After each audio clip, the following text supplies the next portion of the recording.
এখন বলতে পারেন যে ভাই কি মানে কেন সৌদি আরবে যে এত লোক আসতেছে বা দালালের মাধ্যমে আসার পরে প্রতারিত হইতেছে? তো বেশিরভাগই এরা নিয়ে আসতেছে লোড আনলোড ওয়ার্কারের মানে ফ্রি ভিসাতে আরকি। তো ফ্রি ভিসাতে আনার পরে কি করতেছে এরা ভিসাগুলো লট আকারে কেনে আরকি। বেশিরভাগ যে দালালগুলা এরা ভিসাগুলো আপনার ৩০টে ৪০টে ভিসা একবারে লট আকারে কেনে কোনো একটা কফিলের কাছ থেকে। যার কোনো মনে করেন মা-বাপ নাই আরকি। সে কফিল ওই বিক্রি করে দেয়া পর্যন্তই সীমাবদ্ধ। এরপরে কফিলরে মনে করেন খুঁজেও পাওয়া যায় না। আর এই দেশের নিয়ম অনুযায়ী মানে কফিল ব্যতীত কেউ মনে করেন ওইখানে আকামা বা যা করুক কোনো কিছু মনে করেন করতে পারবে না। অ্যান্ড আপনার দালাল যতই ভালো হোক বা যাই করুক সে যদি আপনার একবার নিয়ে আসে সে যদি চায়ও যে আপনার আকামা করে দিব, ওই যে কফিল তাই সে যদি কফিল বা কোনো কফিল আর কি অন্য দ্বিতীয় কোনো কফিলরে যদি না পায় তাহলে আপনারা সে আপনার বৈধভাবে আকামা করে দিতে পারবো না আর কি। আর যদি কোনো কফিল সে খুঁজেও নেয় তো সেই ক্ষেত্রেও কিন্তু ওই কফিল আপনাদের কোনো লাভ ছাড়া নিজের স্বার্থ ছাড়া আপনারা কিন্তু আকামা করে দেবে না। কারণ আপনার আপনার প্রত্যেকেরই কিন্তু একটা নিজের একটা স্বার্থ থাকে। আপনি আসছেন অন্য আর একজনের ভিসার মাধ্যমে। আর যদি নতুন করে আবার কফিল খোঁজেন আপনি, আকামা যদি করতে চান, বৈধ যদি হইতে চান, তাহলে আপনার কিন্তু কোনো কফিলের সাথে যে সময় সন্ধান করবেন বা করবেন তখন কিন্তু সে আপনার কাছে একটা নির্দিষ্ট টাকা চাইবে। সেই অ্যামাউন্টটা মনে করেন ৬,০০০ রিয়াল থেকে শুরু করে ১২,০০০ রিয়াল পর্যন্তও নেয়।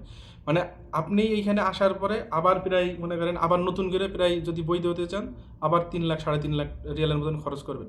আপনারা যে দালালটা নিয়ে আসতেছে আনার পর দেখবেন এয়ারপোর্টে আসার পরের থেকে বা আপনার একটা জায়গায় নিয়ে দেওয়ার পরের থেকে ওই দালাল আপনার খোঁজও নিব না। তো এর থেকে মানে প্রতিকার পাওয়ার একটাই ভাই সমাধান, সেটা হইতেছে এখন থেকে কোনো রকম যে ফ্রি ভিসাগুলো আছে দালালদের মাধ্যমে, মানে যারা প্রফেশনাল দালাল, আমি বলতেছি না যে যারা এমনিতেও অনেকে ফ্রি ভিসাতে দেখা গেল আপনার ভাই দিতেছে, আপন ভাই আছে বা আপনার কোনো অনেক কাছের কোনো রিলেটিভ আপনার দিতেছে। ভাই এখন বর্তমানে আমার এক ফ্রেন্ড আছে, ওর ভাই এখানে দীর্ঘদিন চাকরি করে, সে তার বাইরে নিয়ে আসছে, কফিলে একরকম কথা বলছে, পরবর্তীতে তার কফিল মনে করেন উধাও হয়ে গেছে। এখন সে কফিল মনে করেন টাকা ছাড়া এখন তার আকামা করে দিব না। তো সে তার আপন ভাই সে নিজেও পারতেছে না তার ছোট ভাইয়ের মনে করেন আকামা করে দিতে। আর আপনি কিভাবে আপনি দালালের মাধ্যমে দেশের থেকে আসবেন এবং চিন্তা করেন যে আপনার এই সব কিছু মনে করেন ঠিকঠাকভাবে দেবে? কারণ এইগুলা সব কিছু ডিপেন্ড করে ভাই দালালের উপরে, কফিলের উপরে, মানে সব কিছু মানে এই দুইজন ব্যক্তির উপরে মনে করেন ডিপেন্ড করে। দুইজনের মধ্যে যদি একজন মনে করেন খারাপ হয় তাহলে আপনার জীবনে খুব কষ্ট আছে। তো এর থেকে প্রতিকার পাওয়ার সব থেকে মানে মানে সুন্দর মনে করেন যে সেটা হইতেছে আপনি যে কোনো একটা বড় রিক্রুটিং এজেন্সির কাছে যাবেন। আর এজেন্সি তো ভাই আছে হাজারে হাজার বাংলাদেশে। আর কোন এজেন্সির কাছে যাইবেন? যেইগুলার আরএল নাম্বার আছে এবং বড় রিক্রুটিং এজেন্সি, এবং রিক্রুটিং এজেন্সির থেকে যেই সময় আপনারে নিব সেই সময় কিন্তু ওরা বলে দেয় যে আপনার এই কয় টাকা স্যালারি, এই কয় ঘন্টার ডিউটি বা সম্পূর্ণ ডিটেলসে বলে দেয়। অ্যান্ড এই ক্ষেত্রে সব থেকে বেশি সমস্যা যারা নিম্নমানের কাজের ক্ষেত্রে আসেন, তো তাদের ক্ষেত্রে সব থেকে স্যালারিটা খুব কম হয়। যেরকম ৮০০ রিয়াল স্যালারি, ২০০ রিয়াল মনে করেন খানা দিল বা থাকা মনে করেন কোম্পানির থেকে দিল আর কি। তো অ্যাভারেজ আপনার স্যালারি মনে করেন ১,০০০ রিয়ালের মতন, সাথে মনে করেন আপনি এই টুকটাক যদি ওভারটাইম থাকে, কনস্ট্রাকশন সাইটগুলোতে ওভারটাইম থাকে, বাট আপনার যে ইসের অফিস ক্লিনার বলেন বা রেস্টুরেন্ট ক্লিনার এইগুলোতে আপনার ওরকমভাবে থাকে না আর কি, আপনার ওভারটাইম বেশি একটা দেয় না, ওইগুলো বেসিক ডিউটি যেটা ওইটাই চলে আর কি। বাট কনস্ট্রাকশন সাইটগুলোতে বেশিরভাগ সময় আপনার ওভারটাইম চলে আর কি। তো এখন এরা আপনারা কিন্তু বলেই নিয়ে আসতেছে যে আপনার ১,০০০ রিয়াল স্যালারি, থাকা তারা দিতেছে, আকামা টাকামা ইন্স্যুরেন্স, আপনার কিন্তু এইখানে আসলে একটা চিকিৎসার কিন্তু একটা খরচ আছে হিউজ পরিমাণে। তো তারা কিন্তু সেই আকামার মধ্যে কিন্তু আপনার ইন্স্যুরেন্সও দিতেছে, চিকিৎসার ইন্স্যুরেন্স।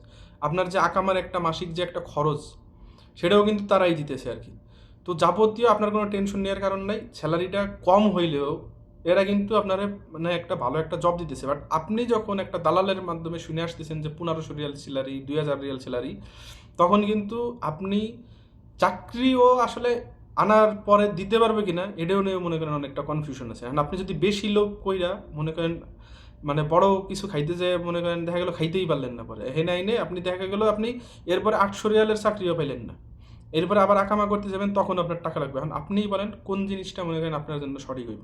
কারণ আপনি এইখানে একটা ভালো কোনো রেস্টুরেন্টে চাকরি করতে চান বা ভালো কোনো হোটেলে চাকরি করতে চান, আপনার অবশ্যই ভাষা দক্ষতা থাকা লাগবো, আপনার মনে করেন ইংলিশ জানা লাগবো, আরবি জানা লাগবো, আপনার নিজের খুব ভালো একটা স্মার্টনেস, আপনার নিজের স্মার্ট হওয়া লাগবো, বা আপনার অনেকগুলা মনে করেন যোগ্যতা লাগবো, তখনই আপনি একটা ভালো বাইরের একটা দেশে এসে মোটামুটি একটা চাকরি পাইতে পারেন আর কি, নর্মাল টিম মেম্বার হিসেবে। এখন আপনার কোনো যোগ্যতা নাই, তাহলে আপনি কিভাবে দালালের উপরে ভরসা করেন যে আপনার ভালো একটা চাকরি জীবন? আপনি আমারে বলেন।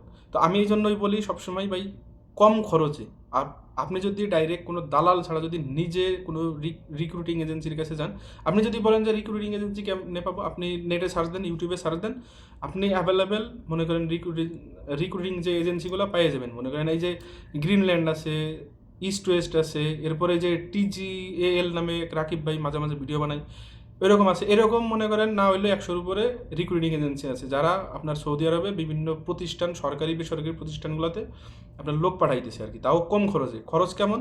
তাও আপনার 2,80,000 থেকে মনে করেন 3,00,000 বা 3,20,000 এরকম একটা খরচ মনে করেন তারা নিয়ে থাকে আর কি। আর আপনি যদি দালালের মাধ্যমে যান, তাদের ওইখানেই যদি যান, দেখবেন কি যে দালালে আবার মনে করেন মাঝখান থেকে যেই কয় দালাল করবে, দেখা গেল প্রত্যেক দালালে 50,000 করে খাইছে। আর যদি 2 দালালে রাত ঘুরে আসে বা অন্য কোনো নর্মাল এজেন্সি, যারা রিক্রুটিং এজেন্সি না, আপনার যারা যে মনে করেন টিকিট কাটে বা আপনার বিভিন্ন আপনার সেবা দিয়ে থাকে, এরাও তো মনে করেন এজেন্সি। আর ওই সব এজেন্সির কাছে যাবেন, ওরাও কেবেন যে হওয়া ভিসা আছে, ওরা তখন কিন্তু আবার এই এজেন্সির কাছেই আসবো, তো তখন কিন্তু ওই এজেন্সিও একটা পার্সেন্টেজ খাইবো। অ্যান্ড আপনার সবার আগে ডাইরেক্ট যে এজেন্সি আছে ওদের সাথে আপনার যোগাযোগ করতে হবে যদি কম খরচে আসতে চান।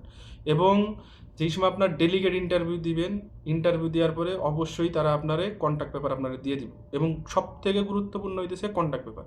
আর আপনি বলতে পারেন যে ভাই কন্ট্যাক্ট পেপারটাও তো ভুয়া হইতে পারে।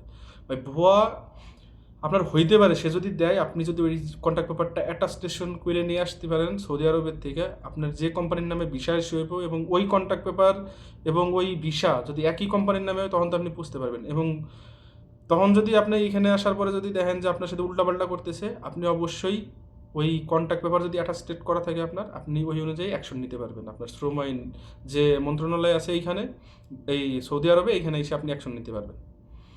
তো সবাইকে আমি বলবো ভাই, আপনারা কোনো রকম যে দালালের যে বলে যে 3 মাসে রাখা আমার ভিসা বা এই ভিসা সেই ভিসা, কোনো দালাল যারা প্রফেশনাল দালাল, এদের মাধ্যমে কোনোভাবে আইসে প্রতারিত হবেন না। এখন যারা আছে সৌদি আরবে 50% লোকই মনে করেন বেকার।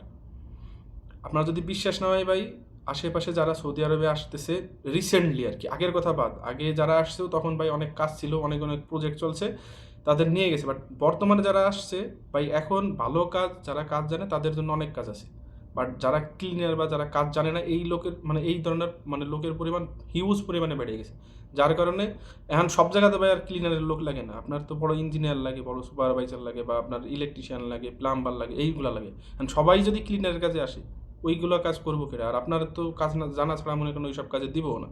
তো আপনি যদি সব থেকে ভালো দেশের থেকে ভালো কোনো একটা কাজ শেখেন, ডেলিগেট ইন্টারভিউ দিয়ে আসেন, অথবা ক্লিনারের কাজেও যদি আসেন, তাও আপনি ডেলিগেট ইন্টারভিউ দিয়ে আসেন। আর এবং যদি ভালো কাজ শিখে আসতে পারেন, তাহলে স্যালারিটা মোটামুটি আর একটু ভালো পাবেন। দেখা গেলো ওইখান থেকে যদি আপনার বেসিক স্যালারি মানে উল্লেখ করে দেয় 1200 রিয়ালের মতন, যদি আশা করি কপাল ভালো হয়, যদি ভালো কোনো কোম্পানিতে পড়ে, আপনার ওখানে তো বেসিক স্যালারিটা উল্লেখ করা থাকে 8 ঘন্টার স্যালারিটা।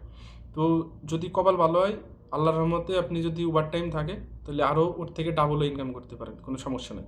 এটা হইতেছে আপনার নসিবের উপরে ডিপেন্ড করবে। তো সবাই ভাই দোয়া করবেন আমার জন্য। যদি কারো কোনো ধরনের মানে জানার কোনো কিছু থাকে, অবশ্যই মেসেজ করবেন বা কমেন্ট বক্সে জানাবেন। ধন্যবাদ।